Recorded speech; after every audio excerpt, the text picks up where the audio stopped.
What's up, everybody? It's David from Flat Out Racing Bets. Welcome to another show. Tonight we're going to be discussing the Bank of America 400 at the Roval from Charlotte. 5 more races to go in the season, so let's try to make some money. This is another wild card race, last one of the year probably. We got 4 regular ovals coming up, so we got to tread lightly again here today. And we have to turn our attention to Shane Van Gisbergen, AJ Allmendinger, road course specialists. They're coming in here. They're definitely going to be trying to gun to win this race. We bet Van Gisbergen earlier this week at plus 500. His line has since shrank to plus 250. So if you wanted to bet him, you needed to bet him earlier in the week. Once he got a good qualifying run, it's basically over. So tread lightly. If you want to bet him at 250, that's fine. But I won't be betting him at 250. We got him at 500. So that leaves us to AJ Allmendinger, who's currently sitting at plus 600. I don't think that's bad. I got him highly rated here. I got him as the top driver. Of course, Van Gisbergen don't run all the time. If he did run all the time on these road courses, he'd probably have pretty good numbers. But I got Allmendinger clearing away as the favorite, plus 600. I think we should probably go there. Put a little money on that tomorrow morning, tonight. Let's see what we got. Tyler Reddick, got him at second. He's sitting at plus 800. He may run this race totally different than the other guys.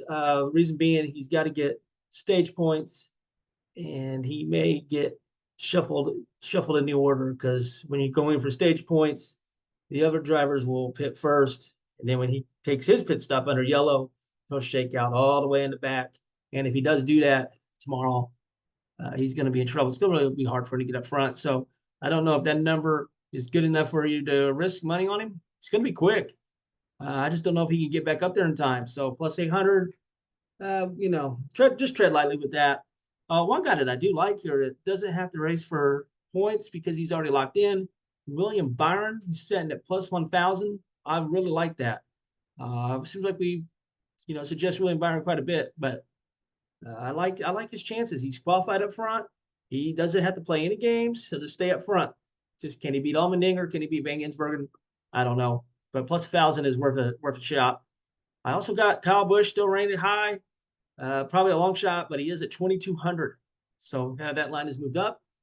If you want to put a couple bucks on him, I would not discourage that. Other than that, it's going to be really, really tough tomorrow. I think it's going to be tough to beat Van Gisbergen and Allmendinger and Byron. Larson will be a factor as well, but I don't have him rated real high. So I'm staying away from Larson. But as you can see, we're looking at a lot of Chevrolets tomorrow. One Chevrolet that has caught my attention is Mr. Carson Hocevar. He finished third at Watkins Glen. So last road course race, he was in contention. And if you remember that race, Chris Buescher and Van Gisbergen got to racing each other, and they very well could have crashed each other. And that would have left Hocevar with the win. Now, he's been pretty quick in practice, and I checked him out today. He is at plus 10,000. That's $1 wins 100. So, damn right. I put $2 on Carson Hocevar. I'm trying to win 200 bucks. He's also got a top 5 at 1,500. Top 10 is setting at 500. So, I mean, man, got to play him.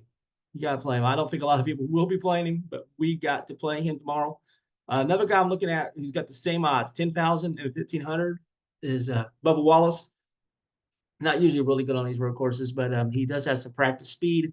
And if things get freaky, you never know what could happen, man. So I would just go on a limb. You never know, who's going to wreck and who's not going to wreck. And he could be sitting in prime position. So Bubba Wallace and Hocevar tomorrow, really keep your eye on those guys. Another guy you might want to keep your eye on, Austin Cindric. He looks really good. I don't know what his strategy is going to be. He has to win the race if he wants to advance in the playoffs. I don't think he'll point in. So plus 1,400 for him tomorrow is a good bet. I'd also look. Let me see these lines real quick on just winning manufacturer, because I do like Chevrolet as the winning manufacturer. Right now it's at minus 160. We cannot play that. So forget that. Maybe you just go for Ford at plus 350. Just try to make some money. I don't know. But Cindric, driving to Ford, that might be a possibility. Toyota's setting at plus 322. You do get Tyler Reddick with that. So those lines might be something you might want to take an eye at. Just putting a few dollars on Toyota and Ford. Can't play Chevy minus 160 though. As far as race matchup goes, I don't have a whole lot going on tomorrow on race matchups. I did see one where it was Ty Gibbs versus Daniel Suarez, minus 115 either way. Just jump on Ty Gibbs. He's pretty good on these road courses, and I expect him to knock off Suarez.